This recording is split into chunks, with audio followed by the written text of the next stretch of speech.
Let us pray. Okay. Our Father, I we now come before call. you. I didn't call I'm the meeting sorry. order yet. I'm sorry. Go I ahead. now call the meeting to order. And Ms. Wagner, the media have been notified.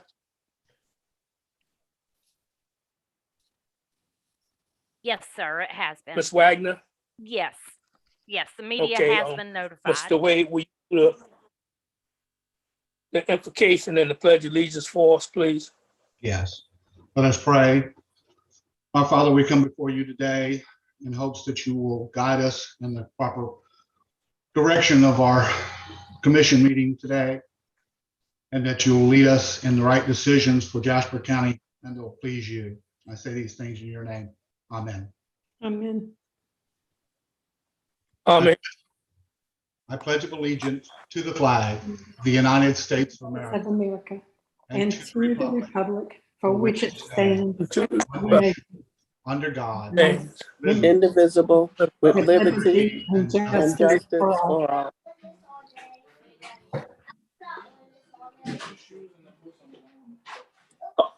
Thank you, Mr. Wade. Okay, the next thing on the agenda this evening, approving the agenda for this afternoon. Do I hear a motion? So moved. Second.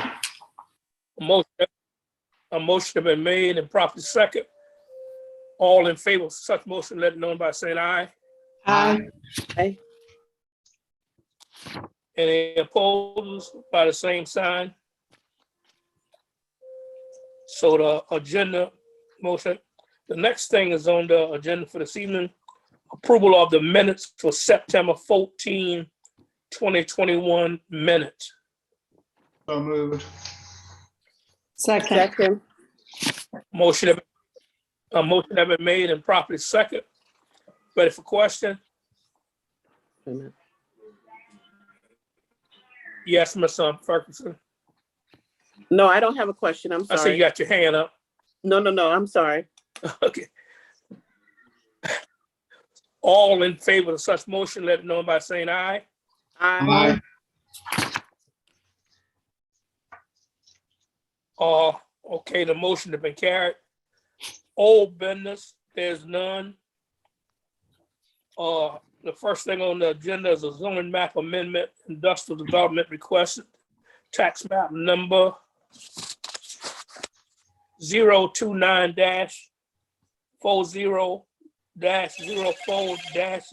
029-40-04-022. Ms. Wagner, you bring us up to date on this zoning map amendment request. Yes, sir. And just before I start, I'd like to let you know that Mr. Jenkins is on the call. He's the number 843-226-8425, but he is muted. So with Mr. Jenkins, if there's any way you can unmute in order, if you have any questions or anything, that'd be great. So this is a zone map amendment. The request is for industrial development. The subject property consists of 9.93 acres and is located at 535 Steiny Road. The applicant has requested a zone map amendment to have the property designated as industrial development. The property is currently zoned residential. Low Country Pavers developed the property in March 2000 and has operated their business at this location for more than 20 years. Low Country Pavers would like to upgrade the property and modify the operation of their business, which will include eliminating the concrete plant portion of the business. Prior to making a significant investment in the property, the applicant would like to have the property rezoned to industrial development to eliminate the nonconformity status. The property was conforming when it was developed in 2000. However, during the 2007 countywide rezoning project, this property was made nonconforming. According to the 2018 Jasper County Comprehensive Plan, the future land use map identifies this area as urban transition, which are pockets of unincorporated Jasper County that are partially or entirely surrounded by the municipality. For these areas that experience new development or redevelopment, consideration should be given to working with the adjacent municipality for annexation. It should be noted that the property cannot be annexed. It's one property away, so it's not contiguous. The adjacent parcels are zoned residential and rural preservation with light industrial nearby in the city of Hardyville. Adjacent land uses are residential and commercial with heavy industrial located nearby in the city of Hardyville. The subject property is accessed by Steiny Road, which is a 2-lane state-maintained highway classified as a local road. From a land use perspective and based on the following facts, staff recommends approval of the request to have the property designated as industrial development. The subject property has been developed and used as an industrial site for more than 20 years, so will not be an increase in the intensity of the use. The physical pattern of the neighborhood will not change. There will not be additional traffic burden on existing streets, and there will be no additional environmental impacts created. The driveway to enter the subject property is located approximately 520 linear feet from the Hardyville Industrial Park Road. The Hardyville Industrial Park, which is located in very close proximity of the property, has numerous heavy industrial uses. If the property was immediately adjacent to the city limits, it would be annexed and zoned as light industrial through the city of Hardyville, which would allow a heavy industrial use. Along with the staff report, I provided the application by the applicant, a plat of the property. There's the ordinance. There's also a Google map. It's an aerial map. This aerial's from 2019, which provides a good shot of what's on the ground out there. I also provided pictures of APAC, which is one of the industrial sites in the city of Hardyville, and also a picture from 512 Industrial Park Road. Those two are the closest industrial developments in the Hardyville Industrial Park that's located to this property. And then there's the aerial view from the county's GIS, and that's a 2016 aerial view. And then I provided a map that has a zoning layer, and the red on that's that second larger map. It shows the Hardyville city limits in red. And then I did a third map. The very last map shows the Hardyville zoning layer, and you'll see the LI zoning designations on those properties that are in the city. The applicant's with us tonight. If you have any questions, Miss Sandy Steele is on the call as well.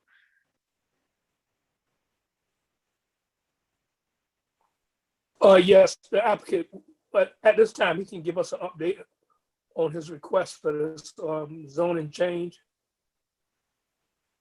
Mr. Chairman, hi, this is Sandy Steele with Southern Carolina Alliance, and I'm be happy to introduce them. We are excited to have this application in front of you because it could lend itself to a potential expansion of jobs and capital investment.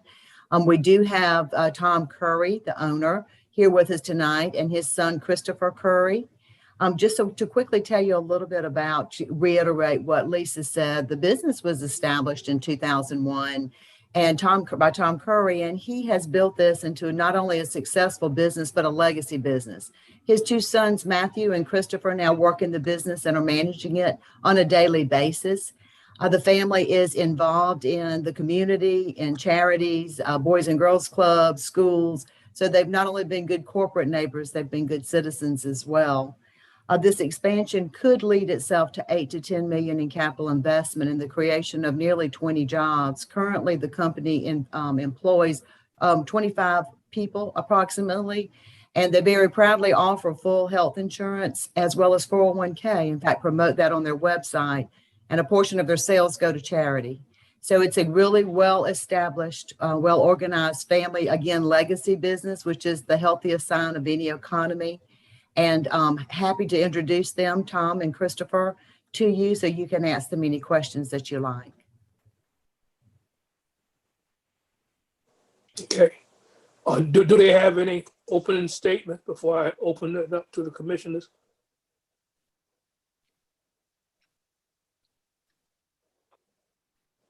Hearing none. Commissioners, you have heard the request, or do you have any questions or comments at this time? Mr. Pinckney, this is Deborah Butler. I have some questions for maybe Lisa. May I have the floor? Okay, go ahead, Dr. Butler. Okay. Yes. My concern regarding this change is that this is a historically Black neighborhood that surrounds this property. Both as you ride down Stinney Road, it's as you come up to it, I mean, it's completely surrounded. And changing this, I'm afraid, would allow for other types of development that may not be compatible with the neighborhood. So Lisa, maybe you could tell me a little bit about the kinds of things that would be allowed there under this type of change. All of the heavy industrial is separated from this community by a residential. The property across the street appears to be, the way I look at the maps, appears to be all residential. So it's really sheltered from that heavy industrial. This neighborhood, I rode through there again today, and there's some really nice homes, you know, neat yards and things. And I just would hate to see this converted into something that would allow for heavy industrial in that area. And once we change it, anyway, you understand my concern, Lisa? Sure. And right across the street is the Beaufort Jasper Comprehensive Health Service. Right. And then the property just immediately south of there is a vacant lot. And then another one south of there, beside on the same side, it would be the east side beside the Beaufort Jasper Comprehensive Health, is a residential. The other property beyond that is vacant. It's one of the houses that we demolished through the neighborhood revitalization plan and the grant. So in this area, we have removed 7 of the houses. So the plan, the site is currently used as heavy industrial. It has been for 20 years. It's very well buffered along Steiny Road as well. If you're not looking real well for Low Country Pavers, you might miss it. You know, they do have the driveway with the sign there. So it's an existing business that has operated there. I think what they want to do is make site improvements. There's a concrete plant portion there now, and they want to get rid of that, but they don't want to invest a whole bunch of money just for it to continue to stay non-conforming. So the plan's not to, it's for Low Country Pavers to remain and not to leave. And so there's really no plan to change the use. Okay, so why is it necessary to change the zoning? They have the legal right at this time to do whatever they want to with the property without changing the zoning, in the event they decide to move their business or whatever. I mean, none of us know what's going to happen in the future, but once we upgrade or change that zoning to industrial, then that property can be developed in any way that's allowed by the zoning that we change it to, correct? That's true. The site is completely developed now, but if someone wanted to redevelop it and demolish everything that's there and redevelop it, they could do that if it was zoned industrial development, and the industrial development, whatever's allowed in that district would be allowed. Again, you asked why they wanted to do it. They can't operate as they are, but again, they don't want to make significant investment, you know, with a non-conforming status. Okay, what are the disadvantages of that to them, Lisa, that I don't understand? Because what I understand you to say is they can do with that property anything they want to based on the 2000 permitting. So there's nothing that they, as owners of that property, cannot do with the current zoning. Is that correct? Well, when you say anything, I mean, they can't change the use. Only the use that's there's what they can do. They can't expand or anything like that without coming through the planning commission for nonconformity. Um, you know, what they presented in their application was that they wanted to secure the zoning that reflects what they have before they make a significant investment into the property. Okay. Okay, I think it's clear my concern about the change. Is there another category? You know, I looked at community commercial, general commercial, mixed business, any of the other categories. Community commercial would certainly reflect the area where they're currently based because they are within a community. But that would not allow them to do what they want to do. Would that be a problem? It would still be a non-conforming use because the industrial use that they use it for now wouldn't be allowed in community commercial. So the only thing that they actually can change, the only zoning that they could change to would be industrial development. Is that what you're saying? That would fit them best. They would be allowed to operate in mixed business, but I think we would need more information. The mixed business is a conditional use for industrial. So some conditions come into play there as to the location to residences, as well as that was set up really to be like indoor type of uses for fabrication and all. Okay. All right. Thank you very much. Yeah. I have a question. This is Sharon Ferguson. May I have the floor, please?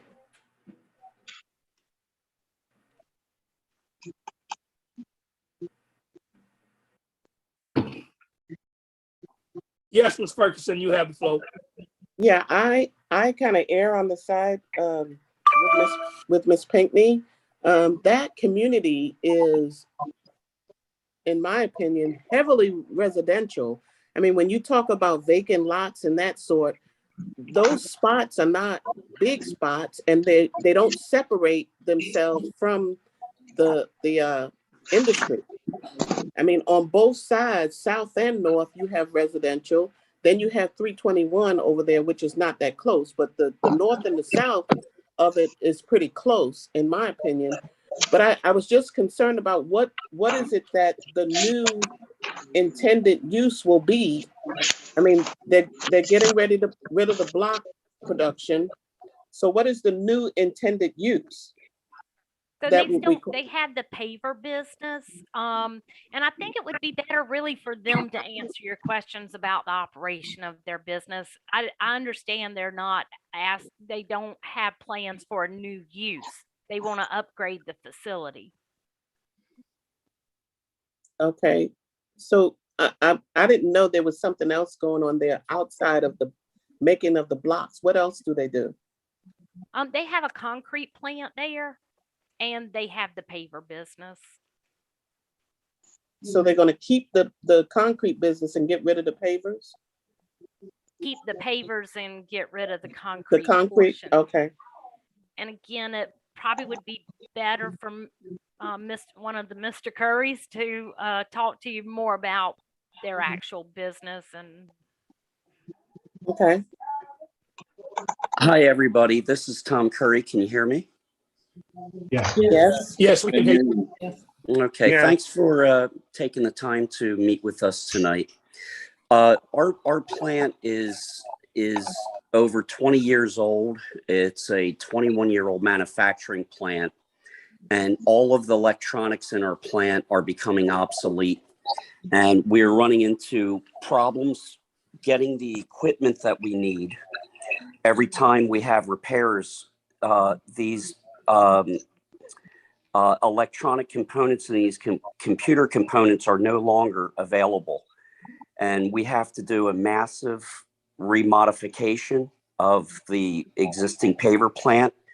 That's going to cost between $6 to $8 million to get the plant up and going to modernize the equipment to today's specifications. And honestly, I don't feel comfortable making that kind of investment in this facility on a property that is not a conforming property, that if my boys and I ever decided to sell, which we have no intention of selling, because my boys' dream, my two boys' dream is to actually take over this company. To be honest with you, we've had several buyout offers to take over the company by the billion-dollar foreign conglomerates, and we have no desire to do that. Our intention is to grow the company and to build the company. But should we ever have to do something with the property or sell the property or sell the business, I don't think we would be able to do that with the existing zoning the way it is. And basically right now we have two options. We either have to upgrade this existing plant or we have to build another plant in another location.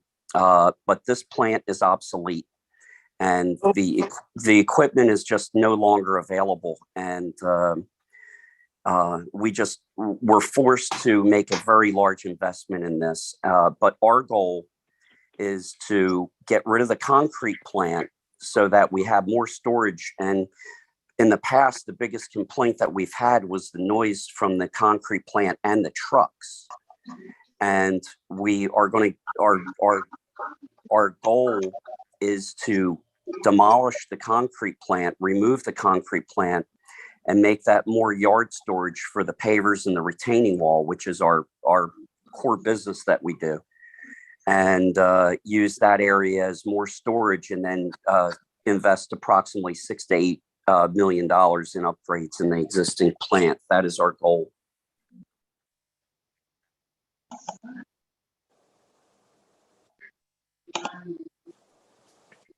Mr. Chairman, Are there Commissioner other Jenkins, questions?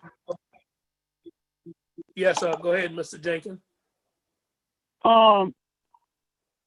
you plan to get rid of the concrete part of it. So what do? You plan to import the pavers? I'm sorry, what's the question? With the plant, y'all was making the pavers on site? Yes, sir. We make pavers and retaining wall at the facility. That's what the facility is now.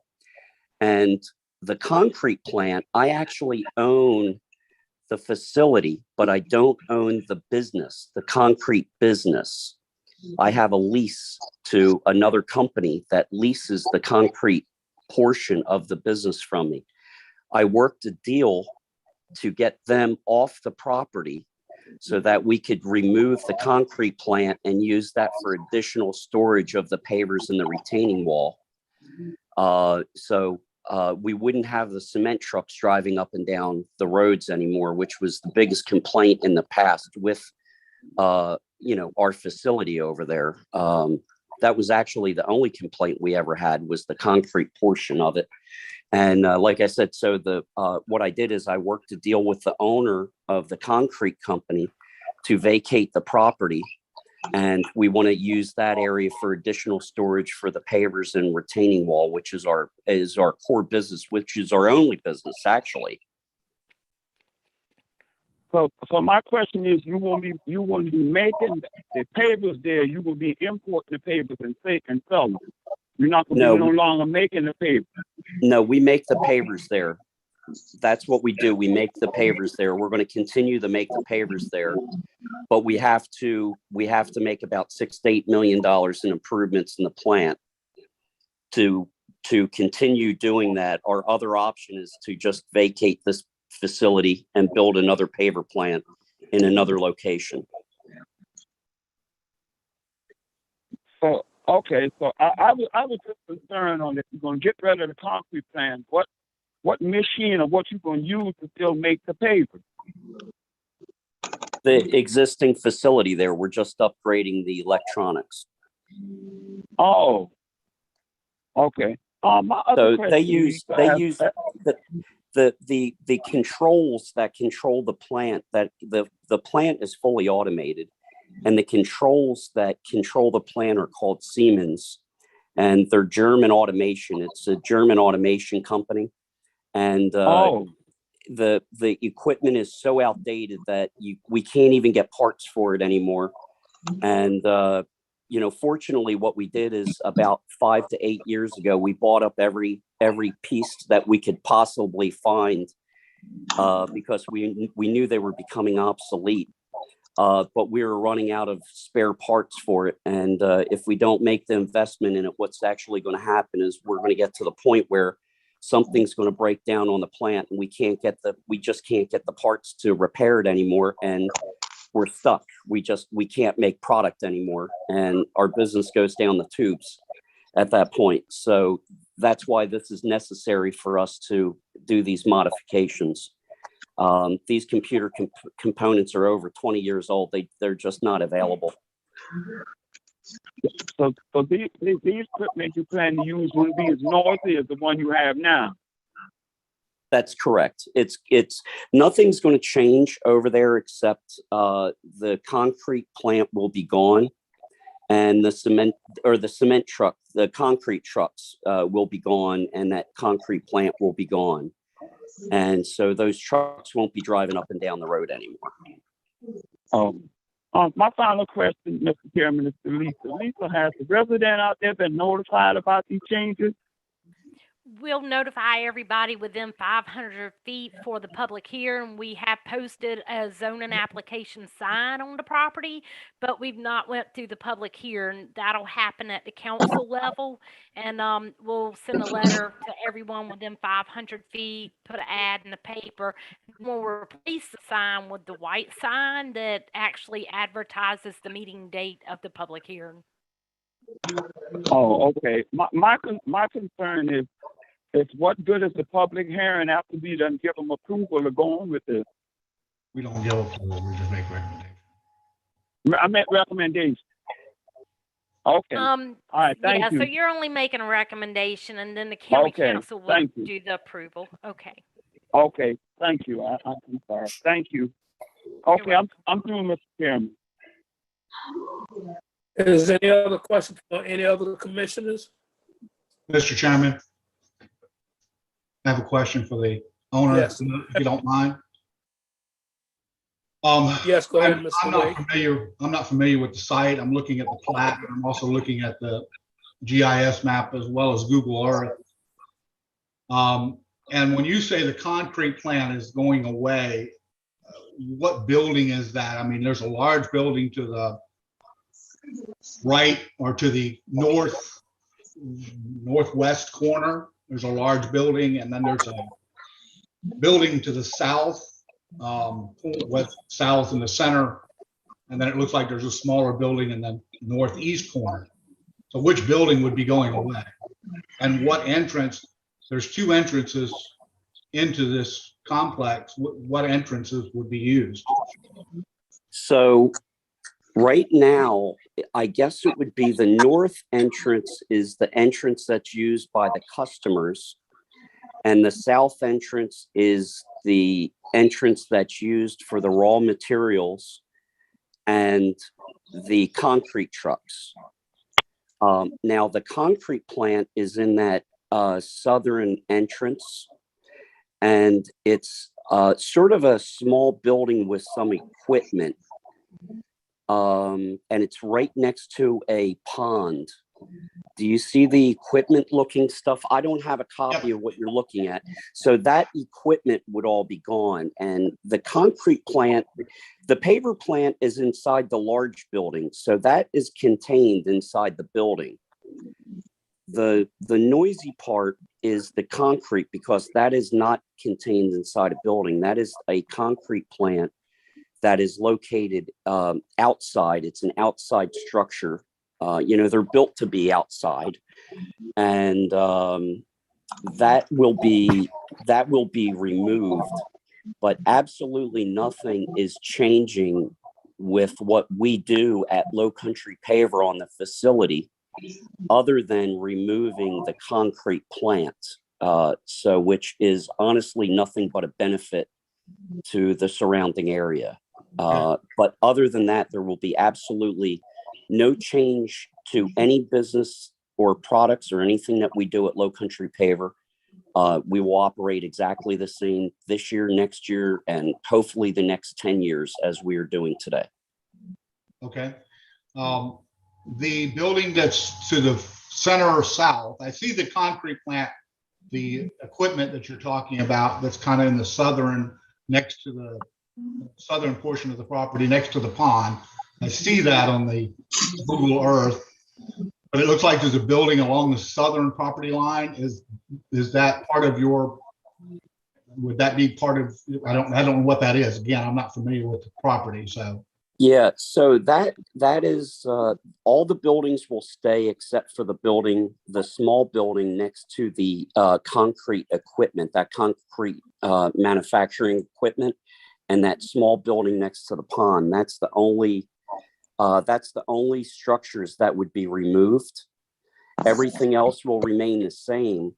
The problem for us is I lease that whole area. That entire left side of that property is leased to the Herndon family, who run the concrete business, and I can't use that area. That's their area, and we really need the storage, which is the whole purpose of getting them off the property and being able to use that for storage for our products. And then we have the issue with the upgrade of the existing plant, which none of the equipment's going to change. It's just going to all be modified. My next question is that southern entrance that we have right now, that's the closest entrance to all of the residential pretty much. The northern entrance is a good ways away from any other residential property. Would you still be using that southern entrance? Yeah, I'm getting some really bad feedback. I don't know if anybody else is. I am. Okay. I did hear your question. We do need to use both entrances because the trucks that come in with the raw materials, we don't want the raw materials coming in where customers and people with children and stuff like that are. But the good part about it is if you're familiar with concrete, every building in the world that gets built with concrete. Everything uses concrete. Concrete sales are 100 times bigger than paver sales. So the volume and the traffic that comes in is from the concrete part of the business, not from the paver part of the business. So by getting rid of the concrete portion of that, we're probably going to eliminate the traffic coming into our area, I would say tenfold. Okay. Thank you very much. I'm done, Mr. Chairman. Okay, is anyone else with questions or comments? Mr. Pinckney, this is Deborah Butler. Could I ask Lisa one more question, please? Yeah. Go ahead. Okay. Lisa, on the map, the piece of property that's designated with the, it looks like 81, the number 81, it's right behind the property on, I think that's Louisa Jones Road. Is that part of what we're talking about? It looks like the business actually on this map extends over into that property. No, ma'am. And it's an aerial map, so it's not 100% accurate. Okay. Yes, Okay. ma'am. Thank you. That was it, Mr. Pinckney. Thank you. I have one question for the owner. You said in the offset, the biggest problem you have ever had, there was concern about the traffic on that Steiny Road. And you said with this concrete plant going away, that would cut down on that traffic. But if you would put your business in the GPS, it brings you straight up the Steiny Road. Would you be willing to reframe from that so that traffic can come off 321 and just have that little short route to your plant?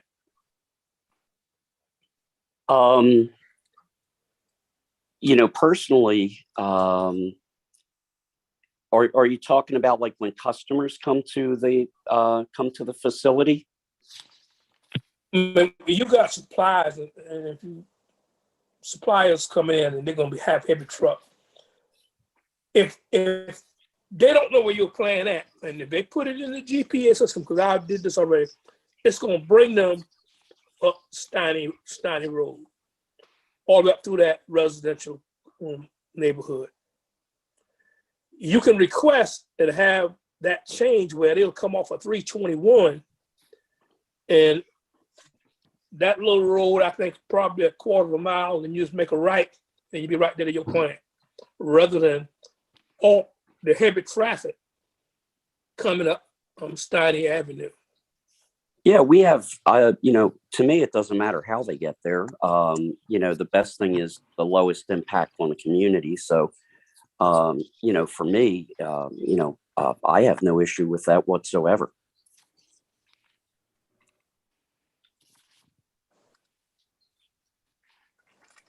I mean, we can't put no condition on the approval. It's just that something that I looked at, and I know you had been before us before when you had some changes made, and when the community came out, they cried at those big trucks coming through that residential community. Yeah, that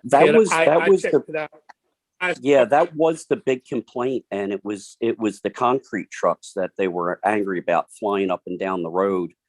And I don't own that business. But the nice thing about this change is that business will be gone. Yeah, but I mean, right now, but if you put the location of your business in your GPS system, it brings you up Steiny Road right through that residential community.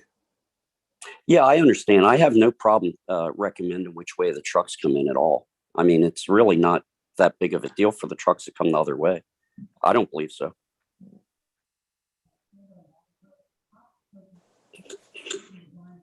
Is there any other questions or comments from any other commissioners?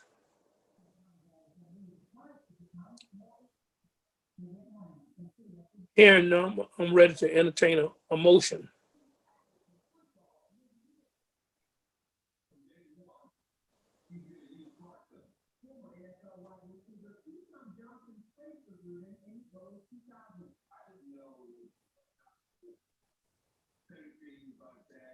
Is there a motion?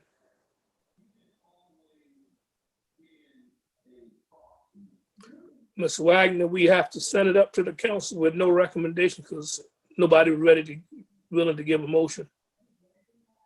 Mr. Pinckney, this is Deborah Butler again. If it's not necessary for us, the only time it would be necessary to make a motion would be if we were in favor of this change. Am I correct in saying that?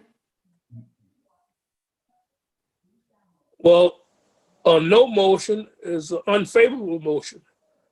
A favorable motion, Okay. But a motion is a recommendation. Either way.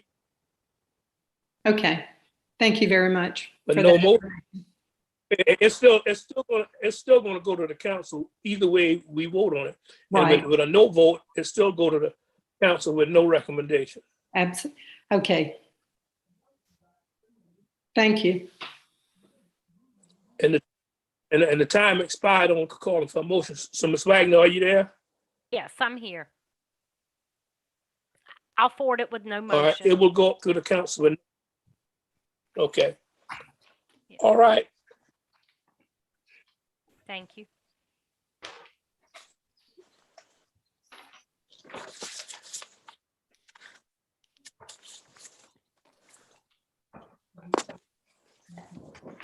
And the next thing on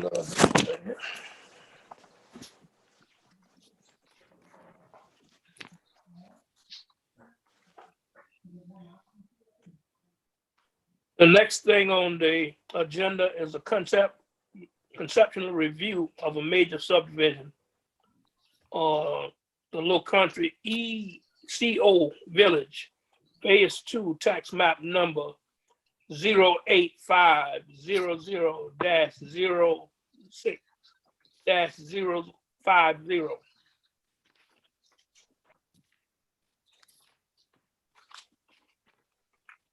Ms. Wagner, you could Yes, sir.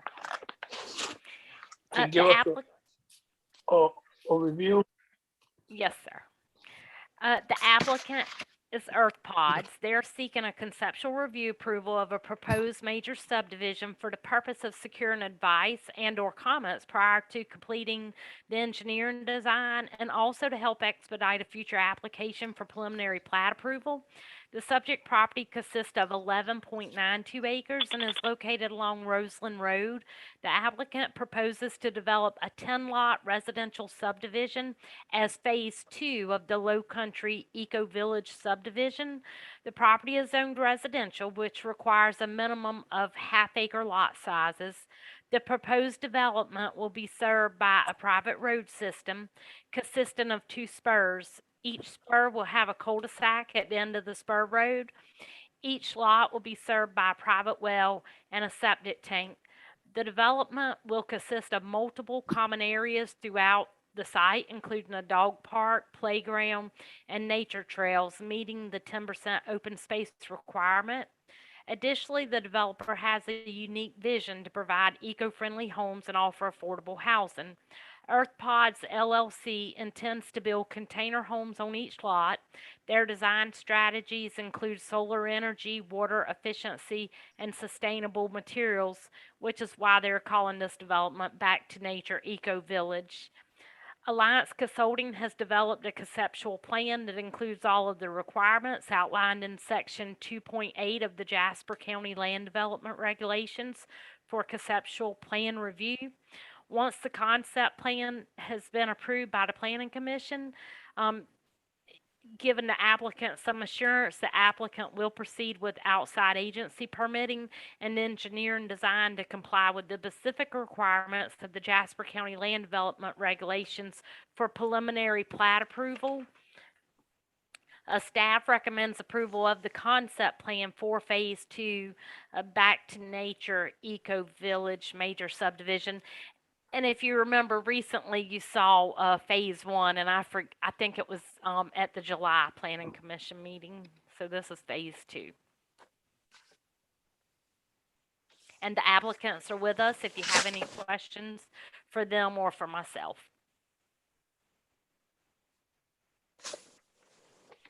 Let the applicant give us an update on what he's done since we last talked to him. Mr. Chairman, Commissioner Jenkins, before we go forward, I need to remove myself from this project, okay? It's just the All one, right. just the one on Roseland Road. Okay, thank you. Thank you, sir. Yes.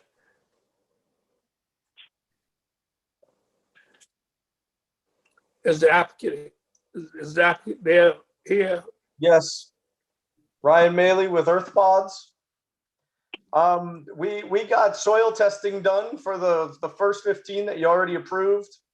And we just want to get this one approved so we can get to the same level and get the soil samples and get all of the engineering for the septic tanks going so we can get them all hopefully in at the same time for you guys. That's where we're at right now.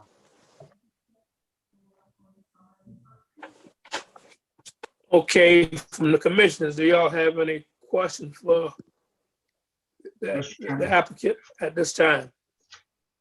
Mr. Chairman? Yes. I have a question for Lisa. Yes, Mr. Wade. As the fire marshal took a look at is the turnarounds large enough for the fire marshal to sign off on it? So I sent the conceptual review, and he won't do a real review of it where he issues comments until he has a real design that shows the widths. But what is shown on the concept plan, so far he doesn't have any issue with. Again, he would rather see the engineered design and do the review, and look at what the turning radius will be designed for and just that sort of thing. Okay, and this would require paved roads, is that correct, Lisa? Yes, that, well, our ordinance would probably allow a gravel road, but they are proposing a paved road. I'm assuming that they're going to have an HOA fee. Is that correct? To be Yes, on- there will be an HOA. That's all I have, Mr. Chairman. Thank you. Is there any other questions from any other commissioner? Not for me.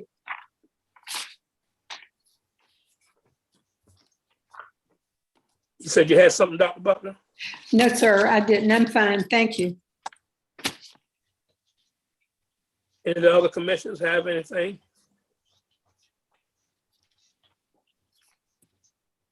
No, Nothing, Ms. Ferguson? no, I have nothing. Thank you. Dr. Bassett? Lisa, what did you say about the roads, whether they needed to be paved or non-paved, and when when the community organization will take over the roads, and you were saying something about that? Well, Mr. Wade asked if it was required for a paved road, and our ordinance does give an exception for I think it's less than 35 trips according to the engineer, the Institute of Traffic Engineers manual, to do a real good thick gravel road. So, but they are proposing a paved road. As far as you asked about, didn't you ask about fees and when that would take effect as far as like maintenance of the road or HOA fees? Yes, at what point will they, what percentage of the lots and homes would be sold before they develop that? And will they be responsible for in perpetuity or what? So currently our ordinance doesn't give a percentage rate, but they do have to give we do have a perpetual road maintenance bond. That's good for 10 years. And when they get the planning commission and it's time for the covenants to be reviewed and all, they'll have to show us, especially prior to final plat where they could sell or before they could sell lots, they'll have to show to the planning commission how they're going to create that fund for the perpetual road maintenance. So all that really is still to be worked out as they come back to you for further approvals. Okay, and you said something about the number of trips will determine whether they have paved roads or not, and how many lots are we talking about? So this one is 10 lots, and they are proposing a paved road. Yeah, they're proposing that. We're not requiring that. We don't require them at this point, what you're saying. In other words, they may or may not. Because it's not. You said it has. What they've shown us so far calls for it, but yes, sir, as far as the regulations go. Mhm. Okay. Mr. Pinckney. Yes, Dr. Butler? I have a question for Lisa, if I may. Lisa, would any of the changes that are being considered to the land development regulations impact this project? No, just because it depends. At this point, no, because the proposed amendments haven't been adopted, so they're not in law. But a lot of what we're proposing later on this evening is really already in there. Like the perpetual road maintenance, that's already in there. We're just proposing to move it to another section, so that does apply. Okay. If they were to get in there, you can't. If they have their application in prior to an amendment, we can't change the rules on them midway. Well, they're project has not been given approval yet. So That's right. They don't have any preliminary approval or final approval. They're just here for a concept plan review. So we have so my question is, we have the right to say, we will approve this, but you have to meet the conditions of the ordinance in place at the time, or we can't do that. I mean, obviously, if we think these land development regulations are important enough to put in ordinance, why are we approving things before we do it, is what I'm saying. That doesn't make sense to me. Or either we should make our approval contingent upon them meeting the requirements of the land development regulations. Well, I mean, they do have to meet the land development regulations, and a lot of what we're proposing tonight is not going to be new stuff. A lot of it's in there. I think the main things we'd like to come back to y'all with is going to maybe be changing some of the requirements for covenants. Mhm. And maybe y'all do want to establish that percentage of the property owners association, and but I do think we have enough regulations right now on the land development regulations, to protect us. The perpetual road maintenance, that's fairly new. That does apply to the Nimmer subdivision, and it will apply to this one as well. Okay, well, I have to say the roads would in the subdivision would be one of my biggest concerns, because really 10 years is not very long. So we need a longer view of protection for the people that are going to be living in this subdivision. Thank you, Lisa. You're welcome.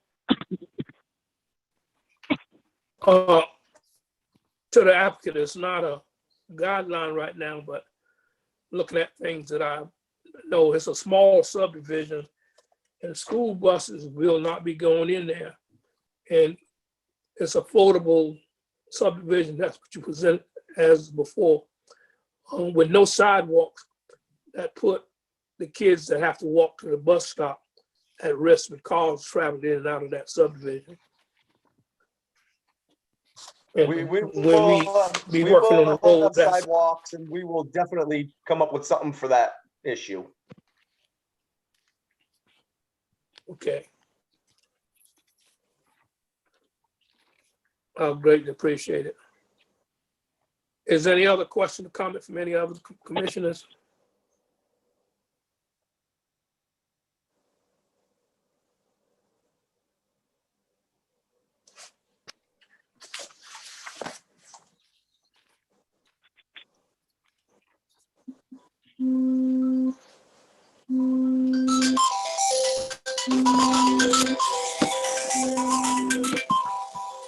Any other questions or comments from any other commissioners? Hearing none, he's requesting a exceptional review. This is not approval. This say what we've seen so far. We lines up with it. So can I get a motion to give him approval for exceptional review? I'll make that motion. That we approve. Motion been made by Mr. Wade. Do I Second. The motion has been made by Mr. Wade and second by Dr. Butler. Ready for question? Hearing none, all in favor of such motion, let it know by saying aye. Aye. Any opposals, let it know by the same sign. Hearing none, the motion is carried. Thank you very much.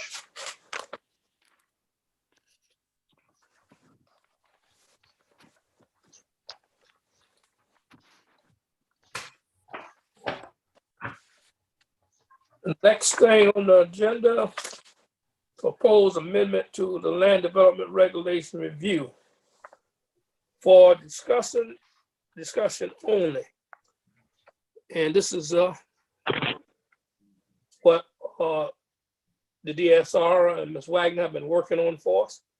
And she said if we can review it, it would help her before she bring it back for approval. So you want to start off, Ms. Wagner, point out some of the things that you're doing and everything. Sure. Well, the main intent of this proposed amendment is to reorganize a few sections of the land development regulations, primarily as it relates to the process and requirements for subdivisions. As previously mentioned, when working through the North Point subdivision, it was discovered that there were inconsistencies between a few different sections of the land development regulations. Additionally, there are some requirements that aren't in the proper order for preliminary plats. The proposed changes are relatively minor, and some sections are just being moved around to create a better flow for processing subdivision applications. Other changes are merely wordsmithing to provide consistency throughout the document. Furthermore, a road maintenance agreement template has been drafted, which can be incorporated into the land development regulations as an appendix once approved. Based on previous conversations, we may want to add additional requirements for covenants in Article 4.11 of the proposed amendment. Right now, it's currently shown in our land development regulations as 4.12. So included with the staff report is a red line version of the land development regulations. The red text is proposed language to be added. Strike throughs represent language proposed to be deleted. And for ease of review, the specific changes I actually just put in the staff report.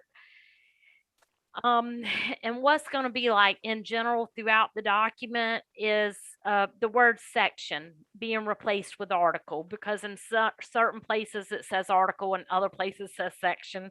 We want it to be consistent. Appendix B of the Jasper County Code of Ordinance will be replaced with LDR. And the Jasper County Land Development Regulations is being replaced with LDR, except in the beginning of each article. But throughout this document, from chapter to chapter, you'll see some reference to Appendix B of the Jasper County Code of Ordinances, which is the LDR, the Land Development Reg, and some other sections will call it the Jasper County Land Development Regulation, and then other sections has the LDR. So I think you just at the beginning of the section state it's the Jasper County Land Development Regs, and then throughout the rest of the document call it the LDR.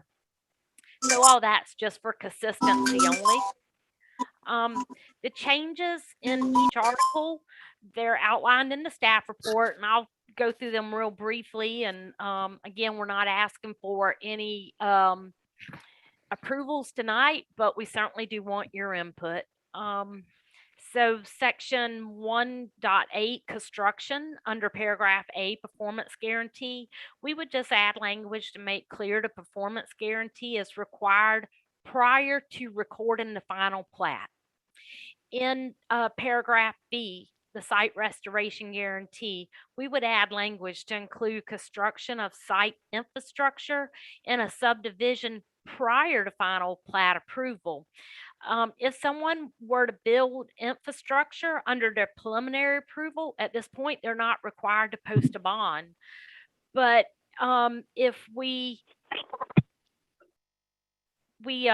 require the site infrastructure, we could require them to put up like that site restoration guarantee where they can put up the financial guarantee and begin the work.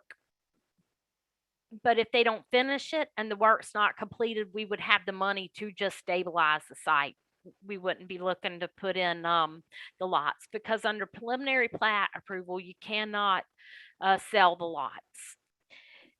So then paragraph D is pre-construction conference. Just replace the word conference with meeting to be pre-construction meeting, which is consistent with Article 11 of the LDR. And it's the terminology that we use now when we reference we have pre-construction meetings and not pre-construction conferences. Section 1.9, the project closeout, paragraph B, the maintenance guarantee. This is just a note to myself to make sure that this paragraph is consistent with Article 4.12, and we'll get into 4.12 a little later in the document. Section 2.3 is pre-application conference. We just replaced the word management with development. That statement set refers to land development management, but it's really a land, I'm sorry, it refers to land management ordinance, but it's a land development ordinance. Section 2.5, application review, we would be adding paragraph G, which says individual lot or shared driveways longer than 150 feet from a publicly maintained street or road to the structure served shall require fire marshal approval to ensure emergency service vehicle access where adjacent properties are capable of future development, and in order to provide access between adjacent developments or subdivisions without having to resort to exiting one development or subdivision, traveling upon a federal, state, or local government owned or maintained road or street, and then entering the adjacent development or subdivision from the road or street. Side access between the development or subdivision should be preserved so that interconnectivity between them is provided. Shared access driveways on arterials should be used where possible to promote good traffic flow. This is already part of our land development regulations. It's in Article 3.9, and it's going to remain there. But Article 3.9, Article 3 is for site plans. They're commercial site plans. And it's not for subdivisions. So we just want to repeat it here in Article 2, which is the application review process, so that anybody who comes in just with a minor subdivision plat, or whether it be a major subdivision plat, will know that in about this 150 feet that's going to require the fire marshal approval, as well as interconnectivity where possible. Section 2.8, major subdivision, paragraph B, preliminary major subdivision plat approval. We just want to change the requirements of 4 copies of plans to 3 copies of plans so that I don't keep getting stuck with an extra copy of plans in my office because they pile up, and that's a lot of trees we're killing anyway. And then we make reference to Article 4, which are the requirements for processing subdivision plats. We add a requirement for 12 copies of subdivision plats for Planning Commission review. We replaced the Planning Commission with DSR in 2 of the paragraphs regarding the construction plans only that's reviewed by the county's engineer consultant. We replaced 1 year with 2 years as it relates to rights to install the infrastructure. This is to provide consistency with other portions of this document. And then we would add a reference to site restoration guarantee. So other places we do allow 2 years for these approvals, but for some reason in this paragraph, we were saying 1 year. And then we just had no note in our regulations that say planning, when people are sending us in information for planning commission distribution, I'm always having to call them and say, we need 12 copies, 5's not enough or 7's not enough. And that's for us to prepare packages.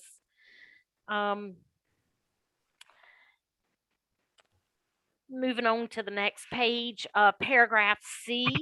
In that section of 2.8, the major subdivision, we just changed the 4 copies of plans to 3 copies of plans for review. We changed the 5 copies of plans to 4 copies. That's for final approved plans.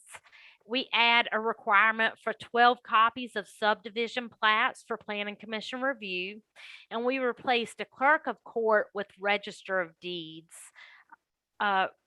We removed building permits because you cannot permit, there can't be any building permits issued until all the infrastructure is built and the project is closed out.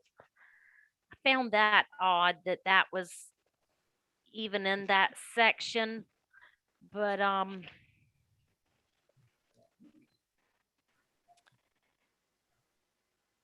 put in the ordinance via basically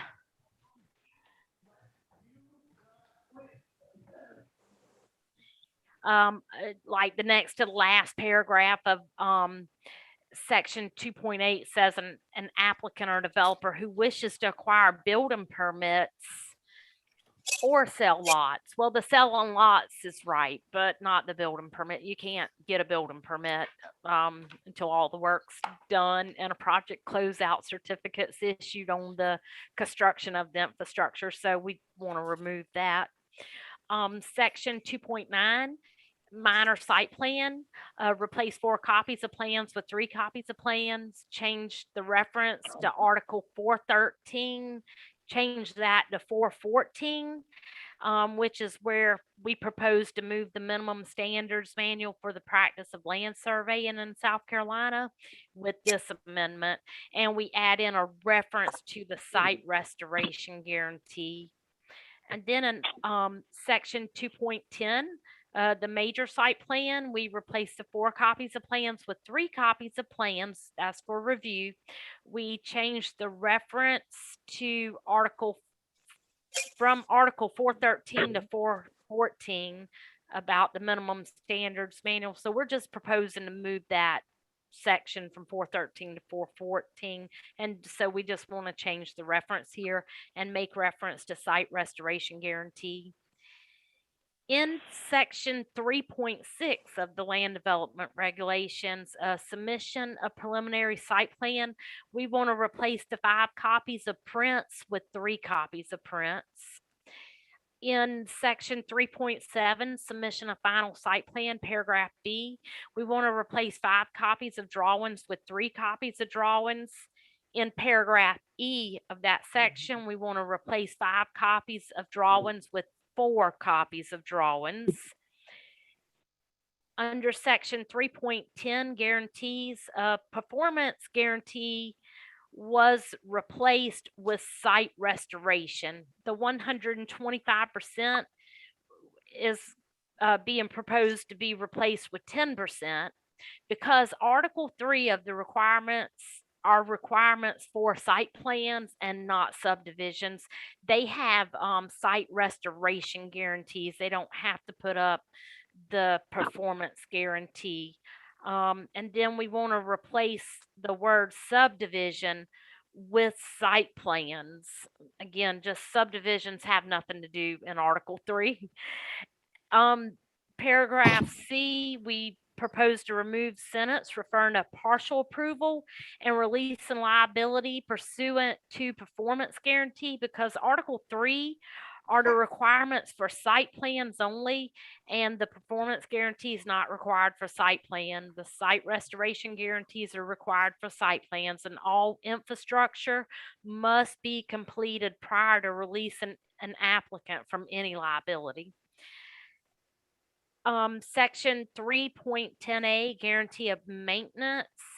This amendment would move that to Article 412, which we'll go over when we get to 412. And then on 310B, that would get moved to Article 412. And then section 4.6, the preliminary major subdivision procedure, we would add once deemed complete and meeting the requirements of the LDR. Just to clarify, we put that at the head of the sentence to clarify that the Planning Commission's review takes place after the plans have been reviewed and deemed complete.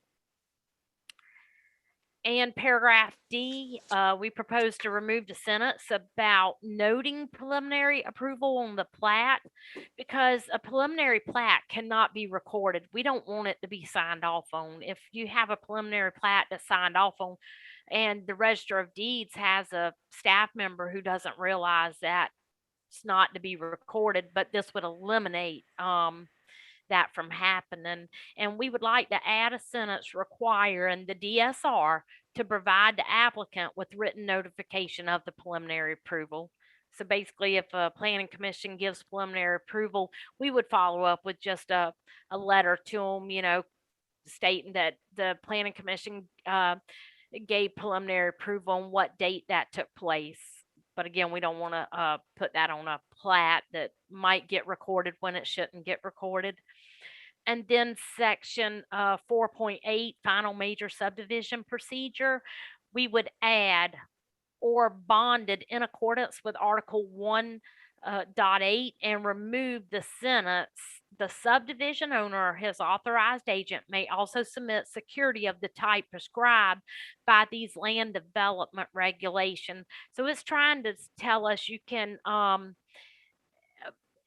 put up a bond for a preliminary plat, but instead it just seems simpler just to add in where it's telling you can record a final plat or bond a preliminary plat in accordance with Article 1.8.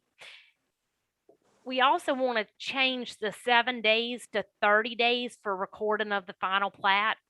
That is the normal anywhere you go, and that's also a requirement in another section of the ordinance is the 30-day. Then section 4. Point 10 is maintenance of common areas. So this section was revisions, and we want to remove revisions to paragraph. It would go to Article 413, but maintenance of common areas. So here it says membership rights and obligations related to common areas and private roads in a subdivision or planned development district or providing access to the subdivision or PDD shall be described in covenants running with the land. All common areas shall be maintained by the developer until such time that a property owners association or homeowners association within the subdivision has been established, at which time the POA will be responsible for maintenance of the common areas, including the private roads. So our ordinance, it just calls out a property owners association. We'd like to add in the HOA as well. Some people, call them a POA and some's an HOA. And Dr. Bostic asked previously if we say when like this maintenance of roads or common areas take effect, but this shows you this is what we have here for covenants. I think we probably this is for maintenance of common areas. I think we might want to beef this up a little bit, but to be honest with you, it's just a real busy time, especially for the county attorney right now. He we have the tax sale coming up, and he has a lot of work he has to do for that, and the deeds from the tax sale last year.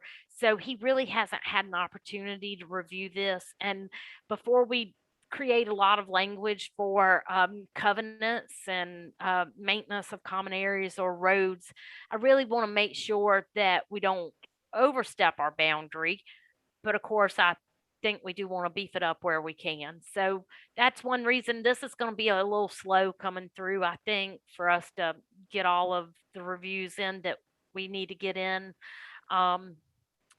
So just wanted to stop and tell you that. But moving on to section 4.11, the standards for deed restrictions or restrictive covenants. This currently is located in Article 412, so we would move it to 411. And paragraph C says replace. Well, we're proposing to replace after with at the time of. This is to state when the covenants and restrictions will be recorded. Our ordinances say after approval, and we don't want that. We want them to have this stuff. It should be recorded at least at the time that the plat's recorded, because if we say after, I don't know that anybody's really gonna be making sure that gets done. We want to add in the Office of Planning and Building Services in regard to providing a copy of the covenants and restrictions for the project file. So we do say they need to provide a copy. We just don't say where, but that should be retained, a copy at the Office of Planning and Building Services for the project file, for future, anybody who may work there in the future who wants to easily locate it. And then paragraph D, we add in the homeowners association in addition to property owners association. And then Section 412 is the maintenance guarantee from Article 310A. We just moved that over to here. So this doesn't change, even though I have it in red. It's just because it's in a new section. And this states where the development or subdivision is to be served by private roads, the mechanism for the perpetual maintenance of private roads and the collection of funds for future maintenance shall be explicitly documented before the Planning Commission at the time of submission and recorded with the approved plat allowing lot sales in the form of restrictive covenants. All transactions involving properties accessed by said private road shall contain a copy of private road. Sorry, I got lost. A process for collecting. Let's see, by said private road shall contain a copy of the private road maintenance provisions contained in the restrictive covenants. At a minimum, a process for collecting or creating a fund for the future maintenance shall be documented in the covenants, and restrictions affecting the parcels to use the private roads and the Planning Commission shall require a property or homeowners association be formed and restrictive covenants and bylaws adopted and filed of record before issuing final approval for the subdivision and or sale of lots. If the subdivision owner or developer is not required to pay assessments in like manner as the individual lot owners to which lots are sold by the subdivision owner and or developer, provisions must be included to secure the availability for funds for maintenance in the event sufficient lots are not sold to third-party lot owners to adequately fund the maintenance fund created under the covenants.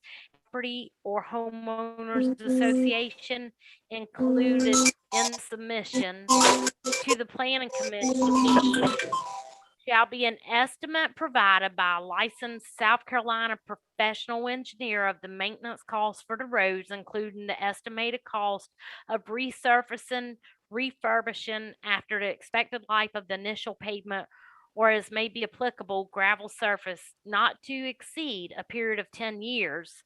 The fund for future maintenance shall be designed so as to create a fund of no less than 125% of the estimated cost at time of resurfacing, refurbishing, as well as an ongoing fund to provide periodic maintenance and repair when predicted to be needed. Nothing contained herein shall be construed or interpreted as creating a responsibility or liability of the county or planning commission for the adequacy of the mechanism and or amounts to be collected for maintenance. So again, this is already a requirement. It's just moving it from one section to another. And when we do look a little bit more at the maintenance of common areas or maintenance of roads, whether we mention it in the covenants, we need to make sure it ties in well with this. So, and with the next section, 412A, the guarantee of workmanship and the materials, this too is also already in our ordinance. It's just being moved from one section to Article 412A. And this says the subdivider or developer shall guarantee the completed roadways and drainage system improvements against defect in function, workmanship, and materials for 2 years following acceptance of such improvements under warranty. B, the subdivider developer shall furnish a cash bond, letter of credit, or other acceptable security with the county guaranteeing the maintenance of the improvements and or correction of deficiencies during the warranty period. C, the warranty period security shall be an amount equal to 20% of the cost of the completed roadway and drainage system improvements. D, the security shall empower the county to draw on the posted funds to correct deficiencies which the subdivider developer does not correct in a timely manner. Section 413 revisions, we're just moving that in its entirety from 410 to 413. No proposed changes. Section 414, same thing, the general survey standards, no changes, just move it from 413 to 414.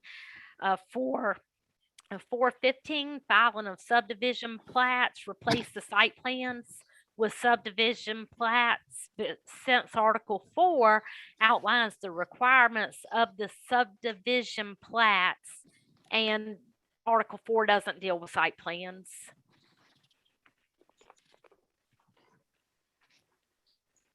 Section 5.4, constructing required improvements. We just want to add or final. This statement talks about preliminary plats.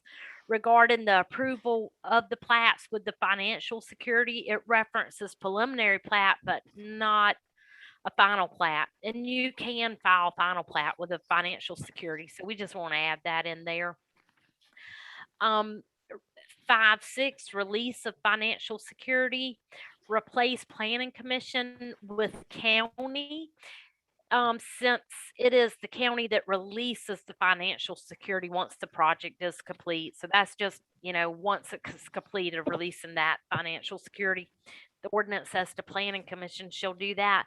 But, when the infrastructure is being built, the county uses the engineer consultant to do the plan reviews and all, but they also provide the inspections. So we would never close out any of that until we get all the proper paperwork and have all the inspections done before releasing that financial security.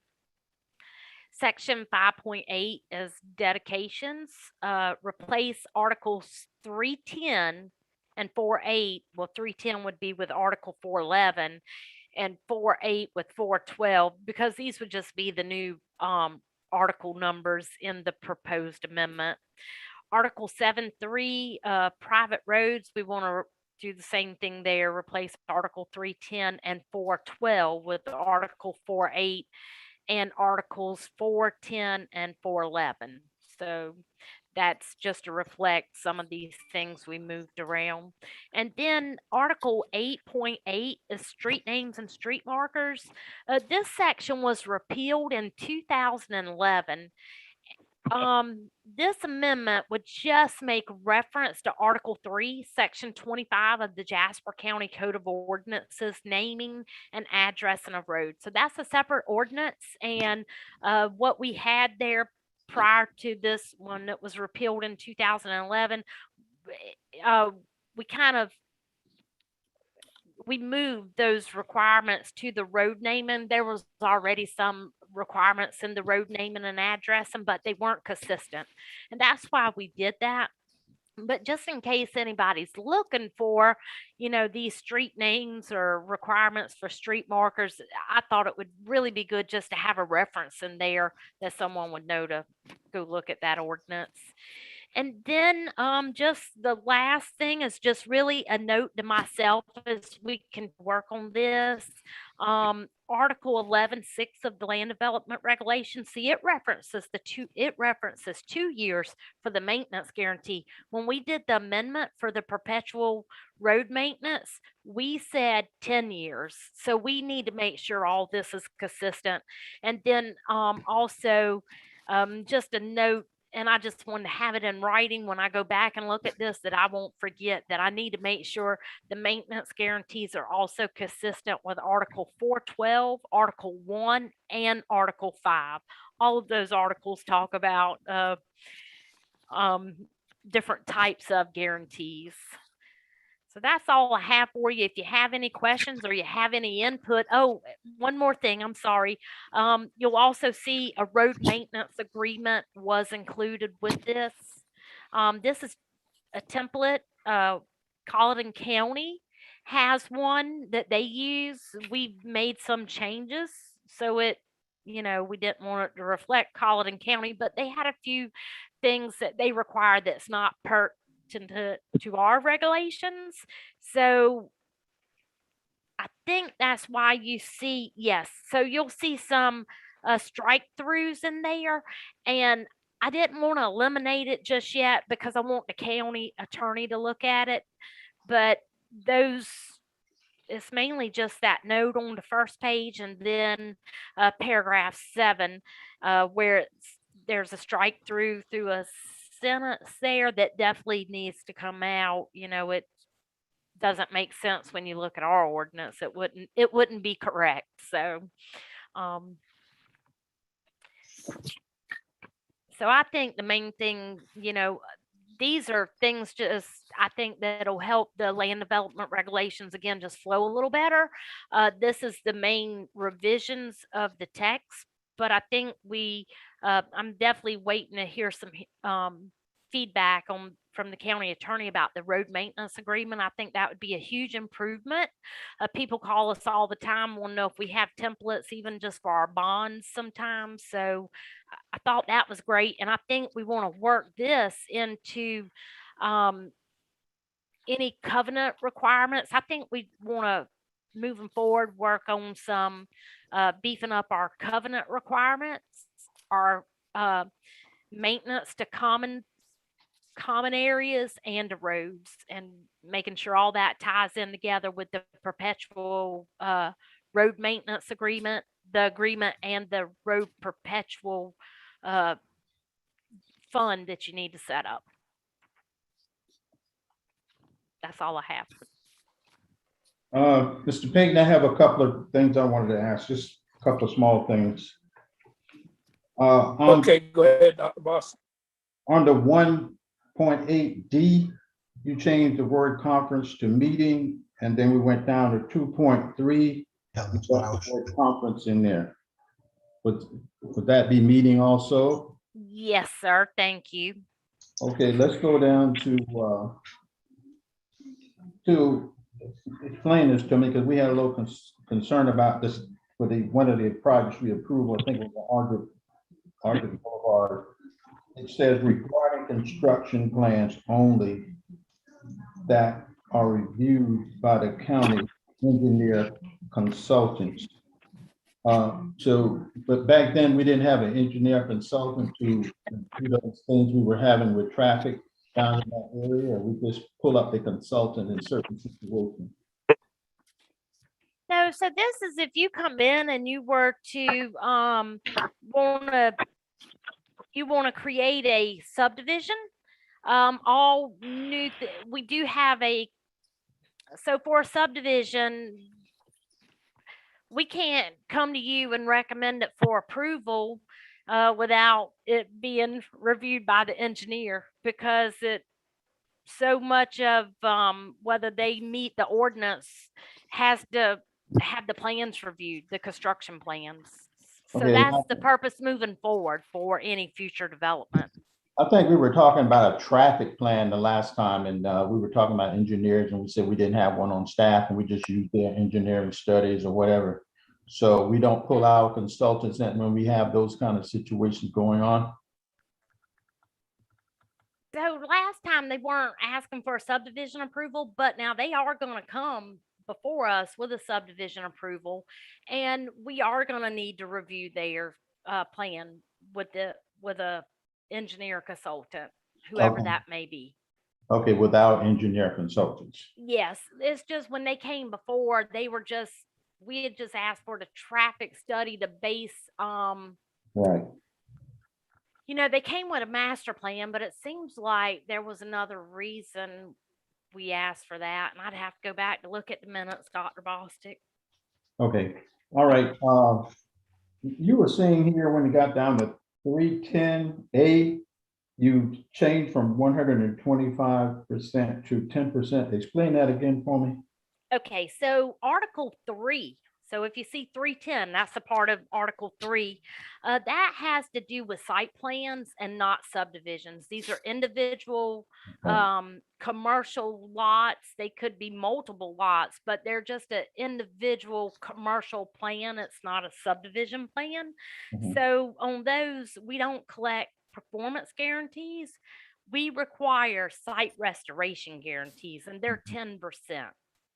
And the purpose of that is, well, those are usually much more short-lived once they get approval and they're out there beginning to do their construction, but they have to put up the site restoration, and it's for the infrastructure. So a lot of that gets done first, but if they never build their site, with the site restoration guarantee, we're just going to take that 10% and stabilize the site. So we just need to maybe plant sod, do whatever we have to do, cover any manholes or things like that just to stabilize it.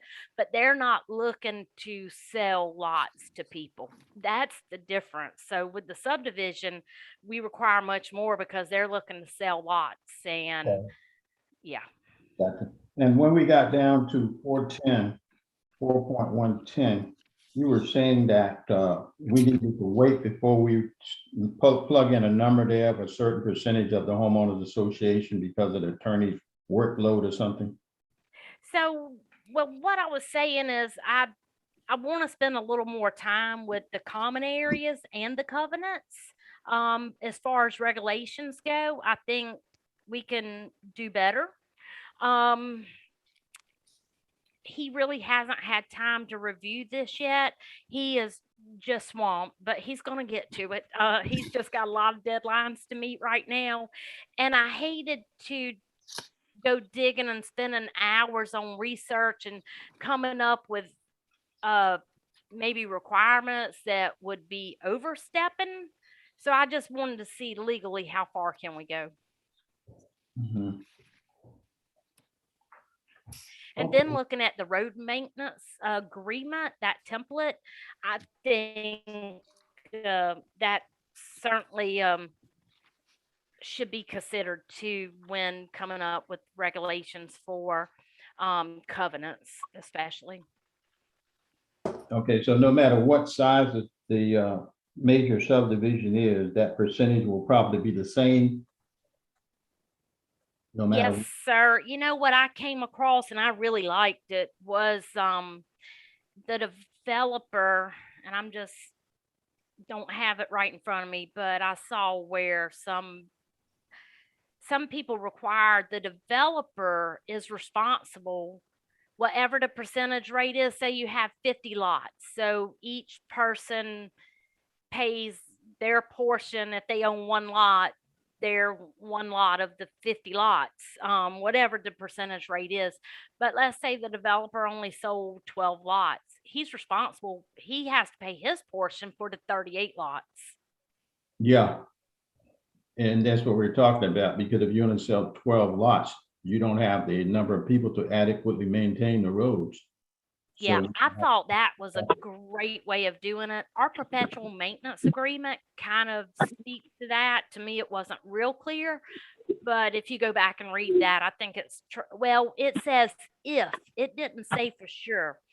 It said, I'm gonna go back and tell you what that said. I caught that. The Is this in the road maintenance agreement you're looking at, Lisa?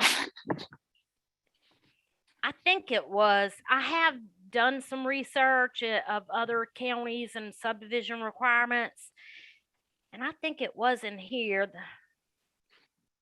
that's okay, Lisa. I was just asking about that. Yeah, so those are the kind of things I do want to come back to you about, and I, of course, do want your input. And I want the attorney's input as well before we really move forward.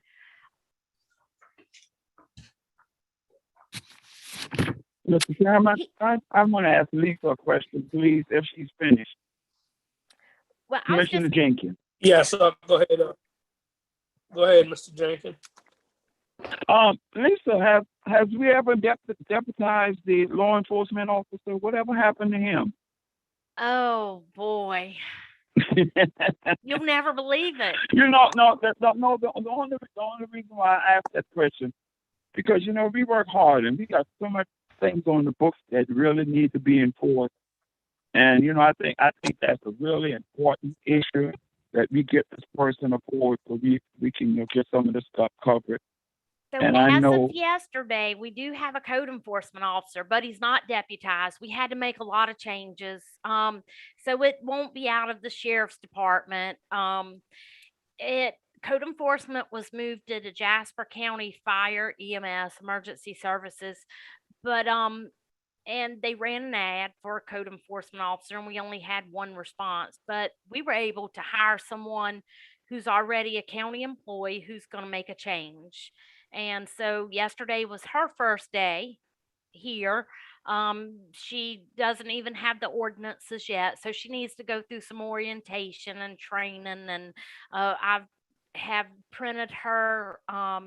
Actually, Miss Sharon helped me make her a notebook of the zoning ordinances and the nuisance ordinance, and I did create a quick reference sheet for her with some links on how she can go online and download these things and see the zoning data, the maps and all. And so I'm really very glad to be able to tell you that. So it's just getting started. It's going to be a brand new program, more or less, especially the structure of it and all.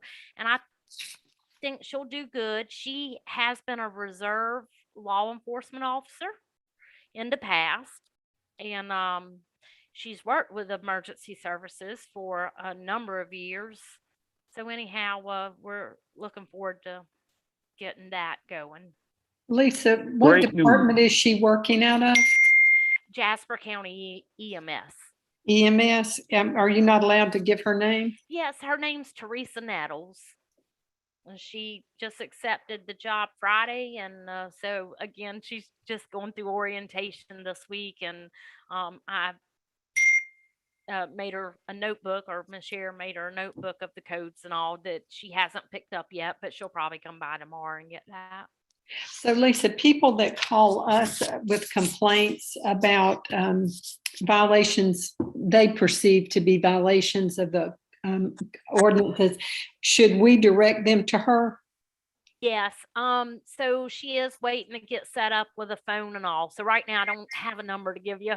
I did Okay. tell them as soon as they get all that worked out to please let me know, because we do get calls constantly. Okay, great. That's good news. Okay. Okay. Thank you so much. Great news. Thank you. You're welcome. Mr. Thank you, Chairman- Mr. Chairman. I'm finished. Mr. Chairman, Any other questions? yes, I have a question, Lisa. Last thing I'm sorry, about Mr. continued education.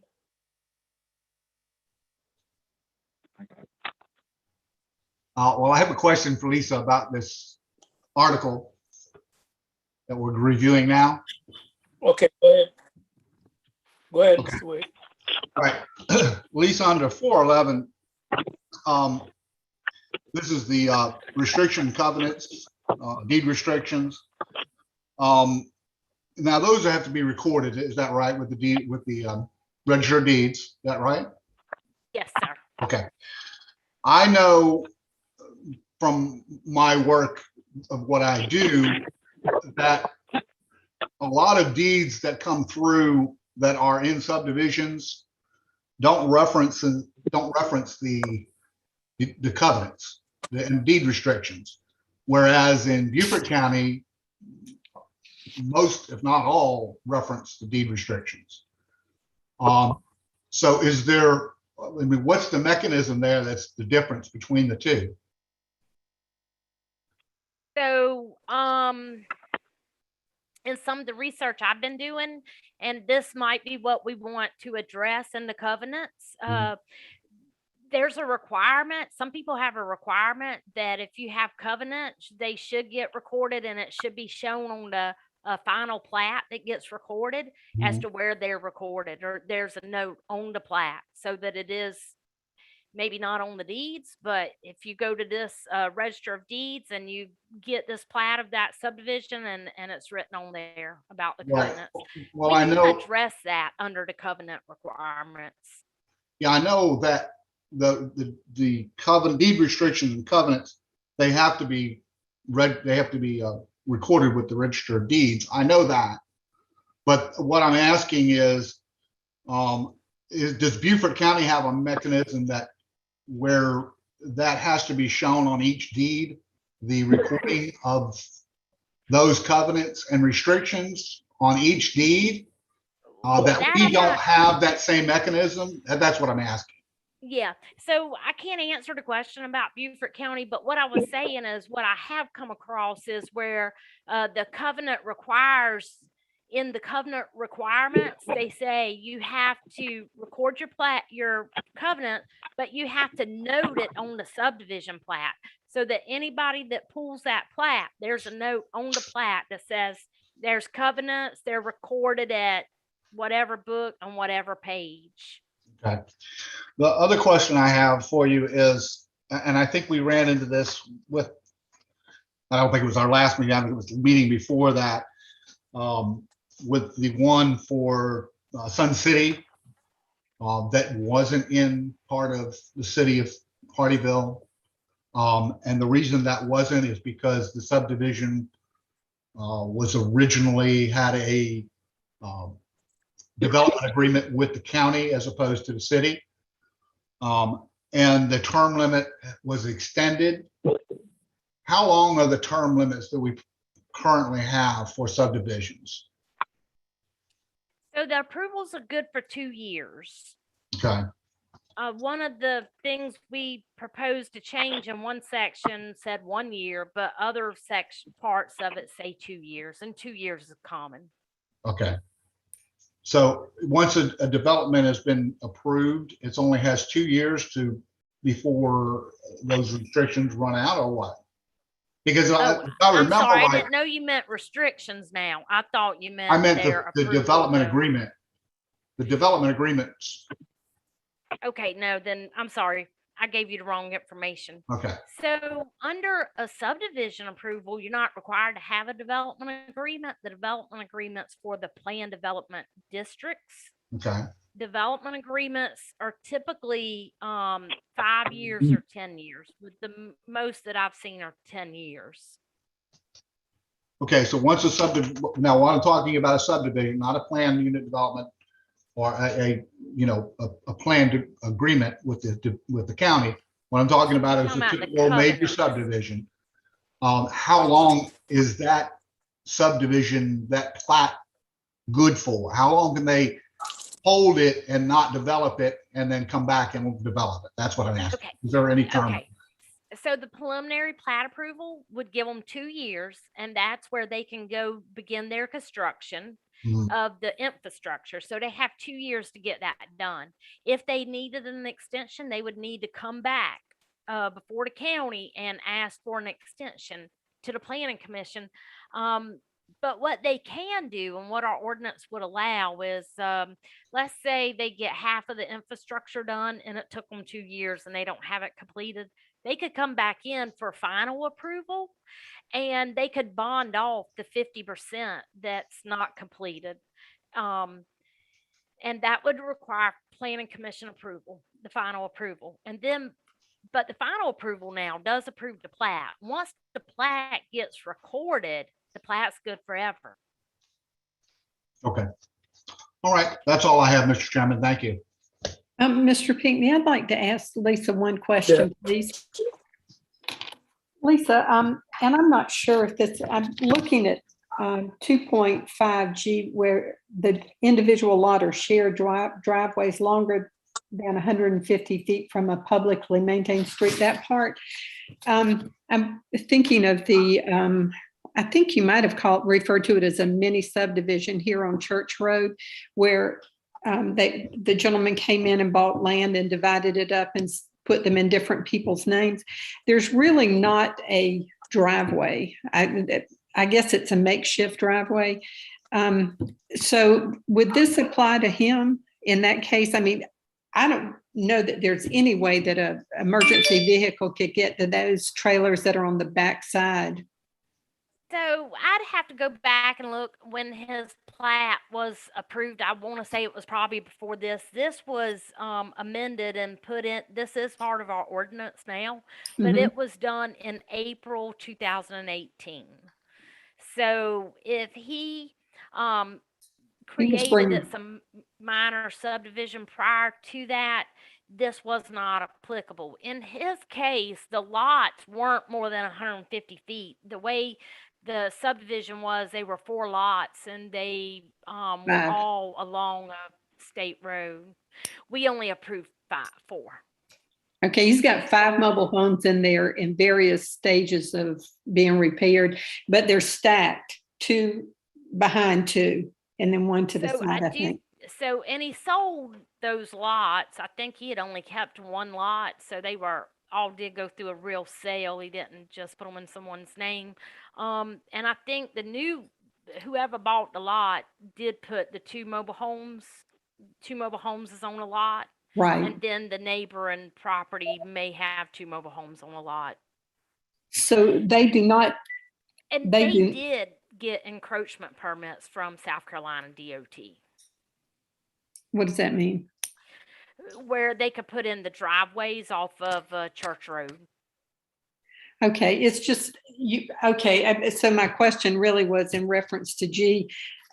This doesn't apply to him anyway, because I know in 2018 they were starting to bring in those dilapidated mobile homes. So, okay, thank you.